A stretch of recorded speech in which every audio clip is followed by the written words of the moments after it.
Buenas tardes a todos, bienvenidos a este nuevo espacio académico. Mi nombre es Karen Jiménez, yo soy residente de segundo año del programa de pediatría de la Universidad Libre Seccional Cali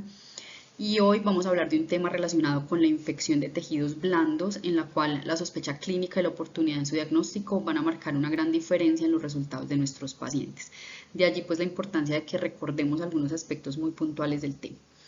Dicho esto, entonces, el título de la revisión es Reconocimiento temprano de la infección invasiva de tejidos blandos y vamos a hablar específicamente de uno de los principales agentes etiológicos implicados en esta patología y es Streptococcus pyogenes.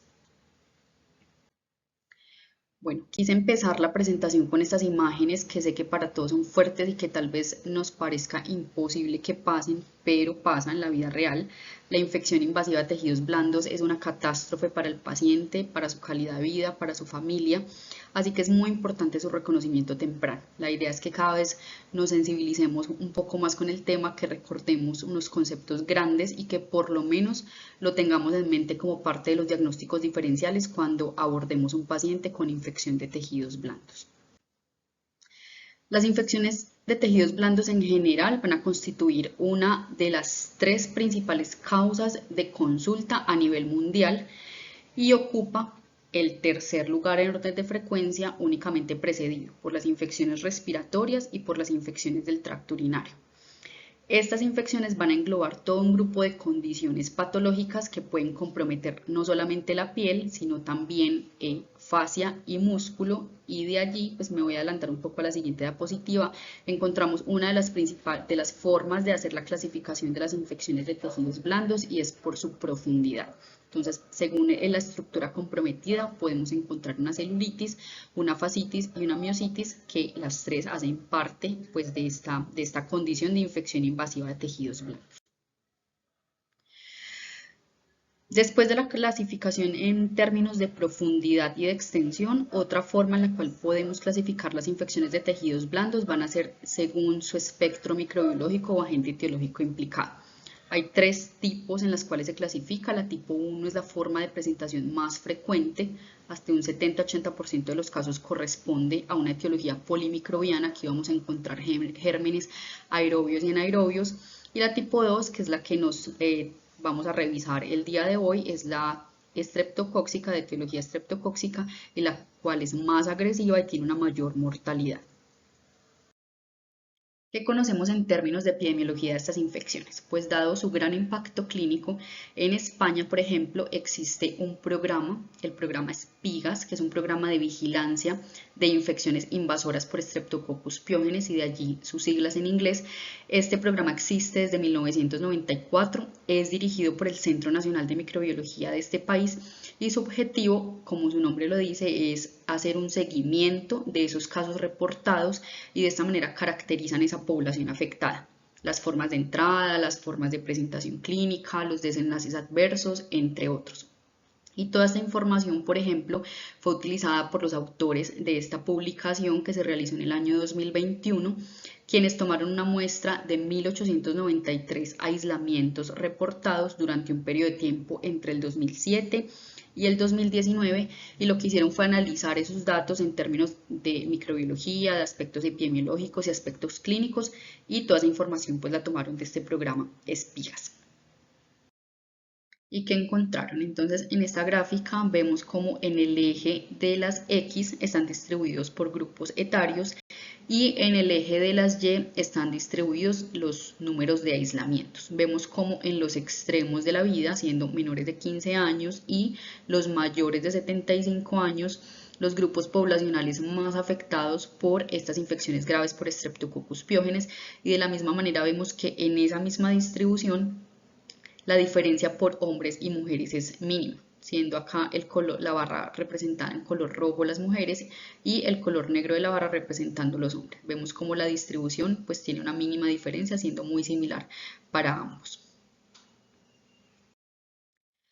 Otros de los aspectos que describen en la caracterización que hicieron de estos pacientes fue el lugar de aislamiento. Vemos como en primer lugar se aisló en sangre, hasta un 48% de los casos. En segundo lugar se aisló en piel y en tercer lugar en tejido respiratorio.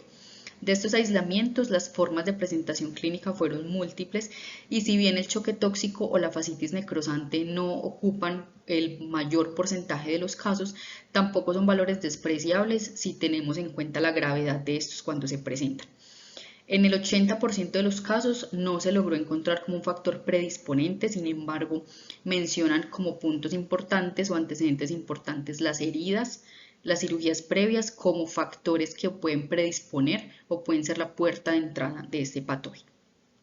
Y finalmente describen cómo todos los aislamientos fueron sensibles a penicilina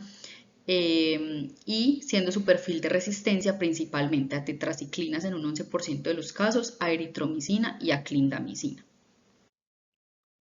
En Latinoamérica y en Colombia realmente hacen falta muchos más estudios que nos aporten información epidemiológica actualizada, que nos den una idea de cómo estamos en este momento en términos de incidencia, de prevalencia, de tasas de mortalidad por infecciones específicamente por Streptococcus pyogenes. Encontré unos datos en la Guía Colombiana de Manejo de Infecciones de Tejidos Blandos publicada en el 2019, pero aquí hacen referencia a algunos datos para Latinoamérica para infecciones de tejidos blandos en general, tanto superficial como invasivas. Mencionan una incidencia en aumento desde el año 2004 y que para la mayoría de los aislamientos el principal responsable es Staphylococcus aureus meticilino resistente con patrón comunitario. Para Colombia, esa prevalencia continúa como en la misma proporción, 45 a 51% de los casos mencionan una prevalencia de Staphylococcus aureus meticilino resistente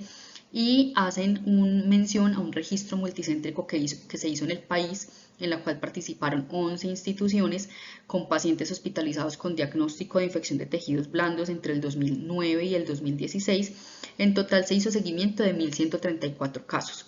De estos se tomaron 706 cultivos que fueron positivos y de esos 706 cultivos pues encontraron que el 37% de los aislamientos correspondían a Staphylococcus aureus meticilino resistente.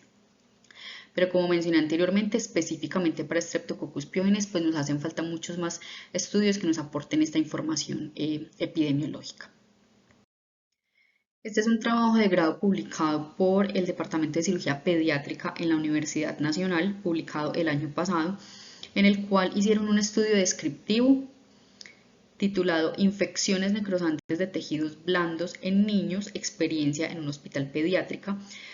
Su objetivo fue caracterizar población pediátrica con diagnóstico de infección de tejidos blandos. Para ello tomaron una muestra de 52 pacientes en un periodo de tiempo entre enero de 2017 y diciembre de 2021. De estos pacientes con diagnóstico de infección de tejido blando necrosante, entonces la edad promedio de presentación que encontraron ellos fue 8 años, predominantemente en niñas con un 65% de los casos, y de las localizaciones más frecuentes donde se hizo el diagnóstico fue a nivel perineal, más de la mitad de los casos, y abdominal en un 32% de los casos. Los síntomas tempranos para su presentación clínica, los más frecuentes fueron un 80% de los casos del dolor, que ese es un aspecto muy importante que vamos a mencionar ahorita dentro del diagnóstico temprano, el eritema y el edema. Dentro de las ayudas diagnósticas más utilizadas en estos casos, en estos 52 pacientes, fue la ecografía y encontró finalmente una mortalidad del 23% asociada a las infecciones necrosantes, la cual es una cifra no despreciable, por el contrario, muy significativa, que debe siempre preocuparnos ante el abordaje de un paciente con infección de tejidos. Bueno, entonces entrando en materia, Streptococcus pyogenes pues es uno de los principales patógenos asociados a las infecciones graves e invasivas de tejidos blandos, como hemos mencionado. Es una bacteria que se va a presentar como cocos gram positivos en cadenas y también la conocemos como estreptococo del grupo A. Tiene la característica de que tiene un gran potencial patogénico, de allí a que muchas veces vulgarmente sea llamada bacteria carnívora, bacteria come carne, y esta patogenicidad va a ser resultado de múltiples factores de virulencia que tiene, pero uno de los más importantes y más agresivos es la producción de toxinas. ¿Qué tienen de particular estas toxinas? Que se van a comportar como unos superantígenos, generando de esta manera una respuesta inmune o una respuesta inflamatoria importante que lleva a manifestaciones clínicas graves. Sin embargo, su espectro clínico es amplio. Cabe mencionar o recordar algunas patologías de las cuales también es responsable y no son tan severas, pues en algunos casos, como impétigo, faringitis, cursando también con cuadros de bacteriemia, celulitis, osteomielitis, artritis y llegando también a causar lo que estamos revisando en este momento, el tema de fascitis necrosante y síndrome de choque tóxico. Pueden tener también secuelas a nivel inmunológico en los pacientes que presentan glomerulonefritis aguda o en el caso de la fiebre reumática, que sabemos que también es una causa importante de morbilidad. No me voy a detener mucho en este aspecto, solo para mencionar de los múltiples factores de virulencia que tiene Streptococcus pyogenes y que la hacen tan agresiva, pues uno de ellos es que en la superficie de la célula cuentan con algunas sustancias como por ejemplo ácido lipoteicoico, proteína F, que le facilitan su adherencia a la célula del huésped y de esta manera pues facilitan su propagación. La producción de algunas sustancias como streptolicinas y hialuronidasas que mencionaba ahorita hacen destrucción tisular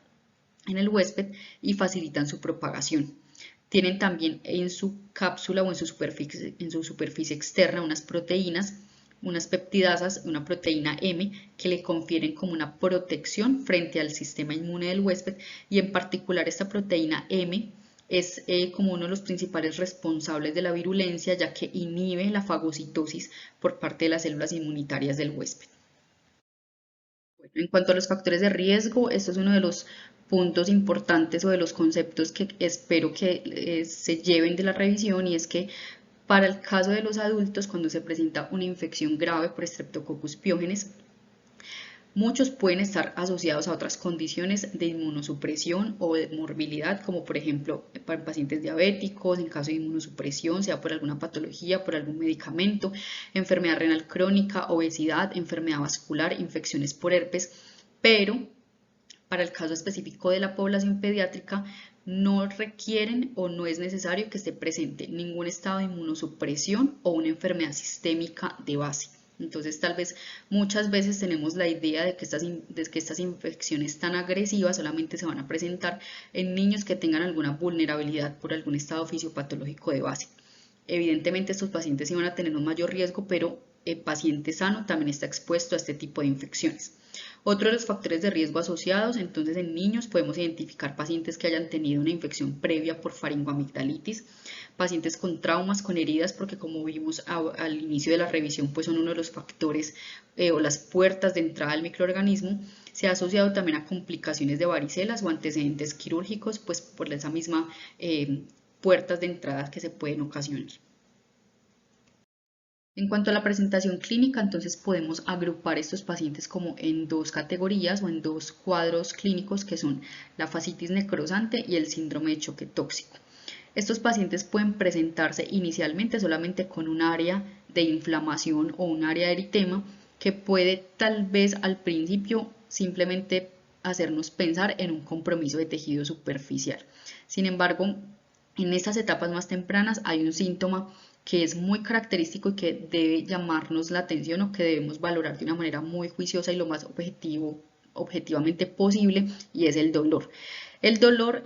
característicamente en estos pacientes es desproporcionado para el tipo de lesión que presente el paciente. Entonces, siempre tratar de evaluar esta parte con las diferentes herramientas que tenemos para población pediátrica sin subestimar por la irritabilidad propia que tal vez tengan algunos pacientes, sobre todo los más chiquitos, al momento de hacer una evaluación médica y más pues si están en alguna condición de enfermedad. Otro de los puntos clínicos importantes a tener en cuenta cuando evaluamos estos pacientes va a ser qué tan rápido se presente la extensión de la lesión. Típicamente la fascitis necrosante o las infecciones invasivas graves por Streptococcus pyogenes van a tener una progresión que es muy rápida. En la literatura describen unas velocidades de extensión más o menos de 1 centímetro o más por hora, incluso cuando el paciente ya esté recibiendo antibiótico. Entonces, una de las cosas que podemos hacer es delimitar ese área de eritema o de inflamación y va a ser una herramienta útil que nos va a permitir como estar pendiente o hacer la vigilancia de esta extensión si se llegara a presentar. Dentro de los signos clínicos también típicos o característicos que nos la pueden diferenciar con otro tipo de infecciones o que nos puedan hablar sobre un compromiso de mayor profundidad de tejidos blandos va a ser la formación de ampollas o de bulas que característicamente pueden tener un contenido de aspecto claro o serosanguinolento o de aspecto hemorrágico también. Estos pacientes pueden presentarse con un edema a tensión en el área afectada, pueden presentarse a medida que transcurre el tiempo y continúa pues como la evolución de la infección, áreas de necrosis y por ende esfacelación de la piel. De igual manera podemos encontrar crepitación por presencia de gas subcutáneo ya cuando esto está en estos estadios de necrosis, y hago pues como una pausa aquí para mencionar el hecho de la importancia de que no solamente hagamos diagnósticos por inspección. Por lo general estos procesos de infección de tejidos blandos casi siempre lo hacemos a ojo, evaluando por inspección la lesión, pero la palpación aquí también juega un punto muy importante para diferenciar o para identificar un signo clínico tan importante como es la crepitación. Algo que también va a marcar como característicamente la evolución de estos pacientes va a ser que súbitamente o que de un momento a otro ya ese dolor que al principio era un dolor desproporcionado ya no sea como uno de los síntomas más relevantes y que el paciente ya no manifieste ese dolor en igual intensidad, sino que por el contrario haya una disminución del dolor. A veces podemos confiarnos muchas veces que sea control por el analgésico que estemos administrando al paciente, pero no debemos olvidar que este dolor en este tipo de situaciones, cuando cede así como de manera tan súbita, puede ser secundario a destrucción de los nervios cutáneos, pues por el mismo proceso inflamatorio grave que se presenta. Finalmente, estos pacientes pueden ir acompañados pues, de elevación de reactantes de fase aguda, toda una respuesta inflamatoria sistémica, fiebre, y puede haber un compromiso también hemodinámico con taquicardia, oliguria, signos de hipoperfusión, hipotensión, que va a ser secundario no solamente a la vasodilatación propia del proceso inflamatorio que se está presentando, sino también por grados variables de deshidratación, dado que este paciente pues ya perdió la integridad de la piel. El diagnóstico de las infecciones necrosantes o invasivas de tejidos blandos, pues básicamente es un diagnóstico clínico. Vamos a partir de una historia clínica completa en la cual documentemos cómo fue la evolución o la presentación de todos los signos y síntomas, algún desencadenante posible, algún antecedente de importancia que pudiera aumentar la probabilidad diagnóstica, y una parte importante pues de esta historia clínica va a ser el examen físico, que como mencioné ahorita va a ser no solamente con inspección de la lesión, sino también identificando signos con la palpación como la crepitación, como el edema, tensión, que son característicos de esta enfermedad. Podemos tener un aislamiento microbiológico para identificar, pues hacer una identificación del germen y hacer la terapia dirigida. Tenemos la tinción de Gram, que como mencioné al inicio de la revisión, Streptococcus pyogenes se va a presentar como cocos gram positivos en cadena, catalasa y oxidasa negativos. Podemos hacer cultivo de tejido profundo cuando se lleva al paciente a procedimiento quirúrgico. Podemos hacer hemocultivo, y en casos en que haya alguna duda diagnóstica existen algunas herramientas imagenológicas que podemos utilizar según pues la disponibilidad del lugar donde nos encontremos, y es la ecografía, tomografías o resonancia magnética según la disponibilidad y pues muy individualizado para cada caso en particular. ¿Qué dice nuestra guía colombiana para el manejo de este tipo de infecciones invasivas o necrosantes? Entonces, ella plantea 4 pilares fundamentales para el abordaje de este tipo de pacientes. El primero de ellos y el más importante definitivamente va a ser la identificación o el reconocimiento temprano de estos pacientes, este diagnóstico oportuno que nos va a permitir de igual manera un inicio temprano del tratamiento. 2, estos pacientes deben tener una adecuada reanimación hídrica, como mencionamos ahorita, por su mismo proceso fisiopatológico. Estos pacientes pueden tener un mayor riesgo de compromiso hemodinámico que incluso puede llevarlos a un síndrome de choque tóxico. En tercer lugar, la mayoría de pacientes casi que de la mano con el esquema antibiótico deben tener un abordaje quirúrgico, un manejo por un grupo interdisciplinario en el cual ese abordaje quirúrgico sea igualmente temprano, precoz y extenso, ayudando a controlar ese inóculo. Y en cuarto lugar, pues plantean entonces el esquema antibiótico, que como mencioné inicialmente va a ser de tipo empírico, cubriendo siempre etiología polimicrobiana, en la cual nunca vamos a olvidar este Staphylococcus aureus meticilino resistente, hasta que tengamos los reportes de los aislamientos con los perfiles de resistencia que nos van a permitir pues hacer esa terapia más dirigida. La guía que nos propone unos esquemas combinados con 3 alternativas principales, que van a ser el uso de vancomicina y cefepime, el uso de piperacilina, tazobactam y clindamicina, o la combinación de penicilina, clindamicina.